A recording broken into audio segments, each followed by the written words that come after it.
Hello friends, कैसे हैं आप सब। उम्मीद है आप सब अच्छे होंगे। और अगर तुम लोग नए हो तो सब्सक्राइब करो। वो जो लाल वाला बटन है उस पर फूट फेंक के मारो या फिर मोमबत्ती, मुझे नहीं पता, बस क्लिक हो जाना चाहिए। फ्रेंड्स, आज के वीडियो में हम लोग पढ़ने वाले हैं सामंतवाद के पतन के कारण। सामंतवाद जो है किस तरह से समाप्त हुआ, उसके बारे में हम लोग आज के वीडियो में पढ़ने वाले हैं। वीडियो बहुत ही इंटरेस्टिंग होने वाला है, बहुत ही अच्छे से समझाने वाला हूँ। आप समझने का कोशिश ज़रूर कीजिएगा, ठीक है, समझने का प्रयास कीजिएगा। देखिए, इसमें मैं पॉइंट बाय पॉइंट आपको बताने वाला हूं और बहुत ही गहराई से हम लोग जानने वाले हैं सामंतवाद के पतन के बारे में। तो वीडियो लास्ट तक ज़रूर देखिएगा। चलिए हम लोग शुरू करते हैं।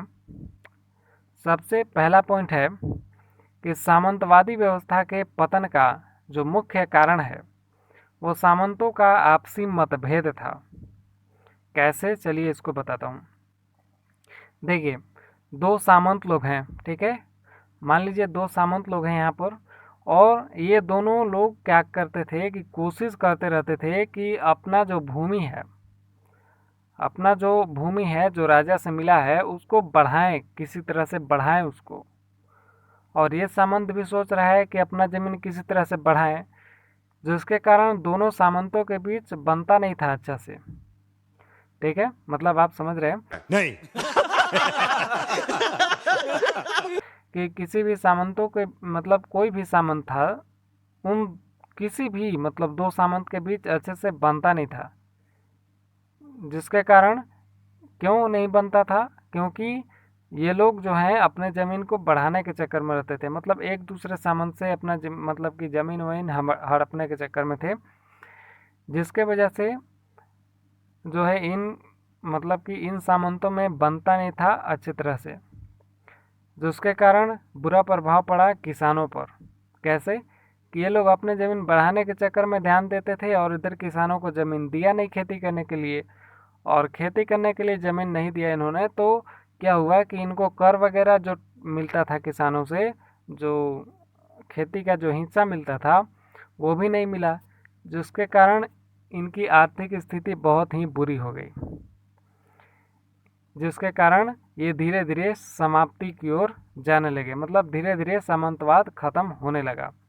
इसका मुख्य कारण यही था कि दो सामंतों के बीच बनता नहीं था, जिसके कारण इनके आर्थिक स्थिति पर बहुत ही बुरा प्रभाव पड़ा, जिसके कारण सामंतवाद की समाप्ति शुरू हो गई धीरे धीरे। और यही सबसे बड़ा मुख्य कारण भी था। अब दूसरा क्या था।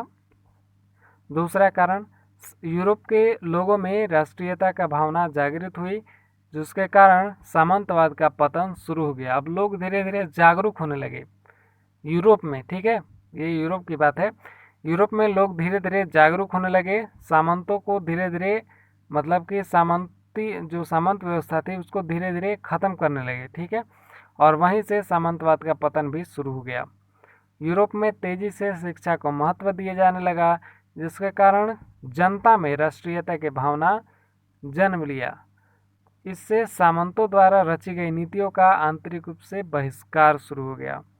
सामंतवादी व्यवस्था का बहिष्कार वहीं से शुरू हो गया, क्योंकि यूरोप के लोग धीरे धीरे शिक्षा व्यवस्था को बढ़ावा देने लगे। शिक्षा व्यवस्था में जो है शिक्षा व्यवस्था को महत्व देने लगे, लोग शिक्षित होने लगे, और उन लोगों को लगने लगा कि सामंतवादी व्यवस्था जो है वो हमारा शोषण कर रही है, इसलिए वो लोग धीरे धीरे सामंतवादी व्यवस्था का बहिष्कार करने लगे। अब तीसरा कारण है, यूरोप में जगह जगह छापे खाने का आविष्कार होने से सामंतवाद का पतन शुरू हुआ। दरअसल छापे खाने के माध्यम से नई पुस्तकें एवं नई विचार जनता के सम्मुख आए, जिसके कारण लोगों को सामंतवाद का नकारात्मक प्रभाव समझ में आने लगा।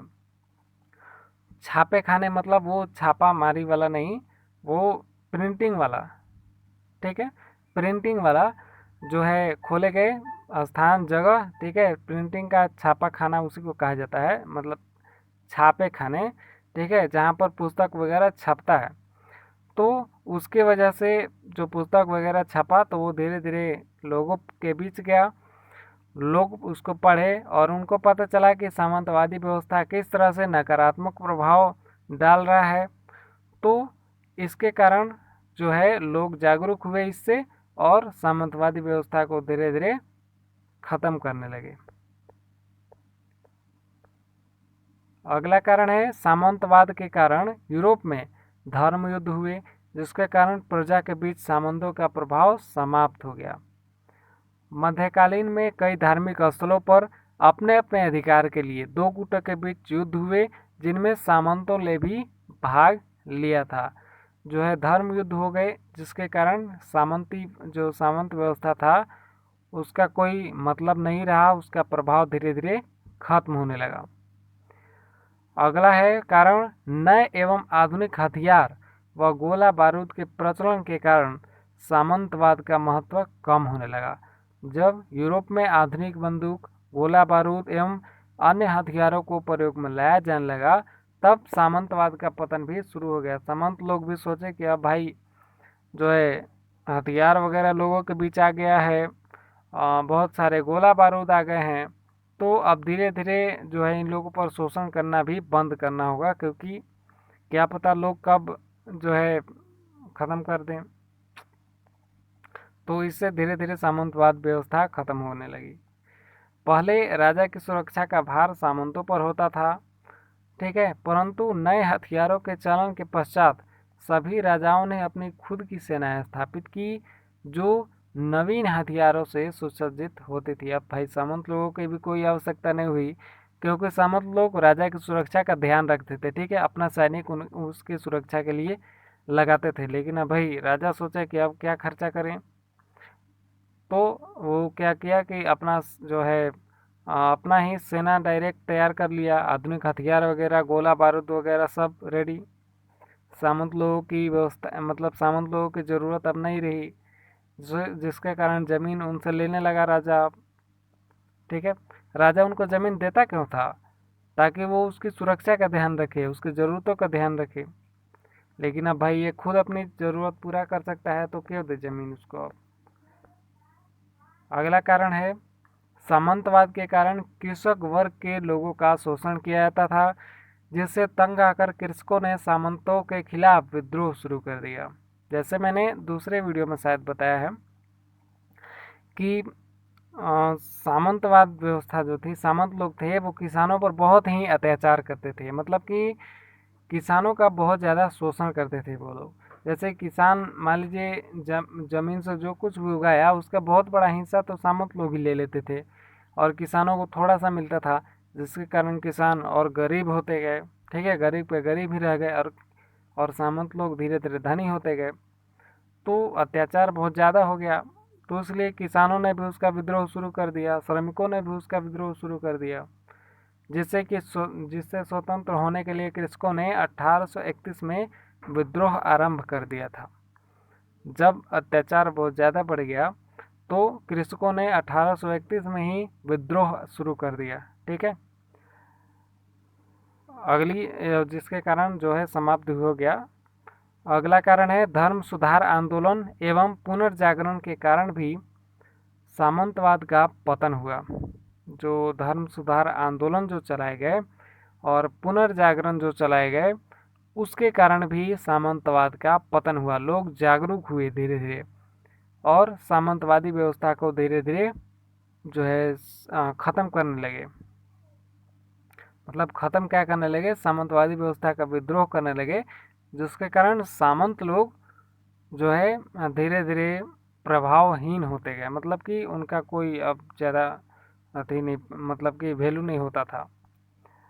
सामंत सुधार आंदोलन एवं पुनर्जागरण के कारण राष्ट्रीय राज्य तेजी से विकसित होने लगे, जिससे सामंतों की नीतियों को ठेस पहुंची। इसके परिणाम स्वरूप जनता में शोषण के विरुद्ध जागरूकता फैली, जिसके कारण सामंतवाद का पतन हुआ।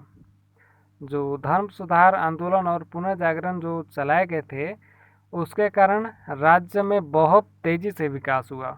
बहुत तेज़ी से विकास मतलब कि ये नहीं कि जैसे आज विकास होता है वैसे हुआ, बस वहाँ पर लोगों में जागरूकता फैली, लोग वहाँ पर जो है जागरूक हुए इन सभी आंदोलनों से, जिसके कारण सामंत की जो नीति वगैरह थी उन सभी को ठेस पहुँची। और जिसके कारण जो है जनता का विरुद्ध जो शोषण हो रहा था उसका जवाब जनता देने लगे धीरे धीरे, और जिसके कारण सामंतवाद का पतन हो गया। तो यहाँ तक तो अच्छे से समझ गए होंगे, कोई कन्फ्यूजन है तो कमेंट कर सकते हैं, ठीक है। सामंतवाद के बारे में और भी डिटेल्स वीडियो जो है आपको हमारे चैनल पर मिल जाएगा, ठीक है। आप नेट एडू लिख करके सर्च करेंगे तो वहाँ पर हमारा चैनल आ जाएगा, नेट एडू प्रभातपति के नाम से। उस चैनल पर आप जाएंगे तो वहाँ पर जो है सभी वीडियोज़ हमारी मिल जाएंगे, ठीक है। तो मिलते हैं हम अगले वीडियो में नए टॉपिक के साथ। इसी के साथ आज की मजदूरी यहीं खत्म करते हैं। अगर तुम्हें वीडियो पसंद आई तो लाइक मारो यार। मुझे नहीं पता, मुझे 2 मिलियन लाइक्स चाहिए, कैसे ना कैसे करके मुझे चाहिए। इतना झिला मैं कभी नहीं होऊंगा अपनी पूरी जिंदगी में जितना इसमें झिलाऊं, मुझे चाहिए ही चाहिए। तो लाइक मारो, और अगर तुम लोग नए हो तो सब्सक्राइब करो। वो जो लाल वाला बटन है उस पर फूट फेंक के मारो या फिर मोमबत्ती, मुझे नहीं पता, बस क्लिक हो जाना चाहिए। अब मैं भी जा रहा हूं, मुझे पैसों के पीछे भागना है। बाय।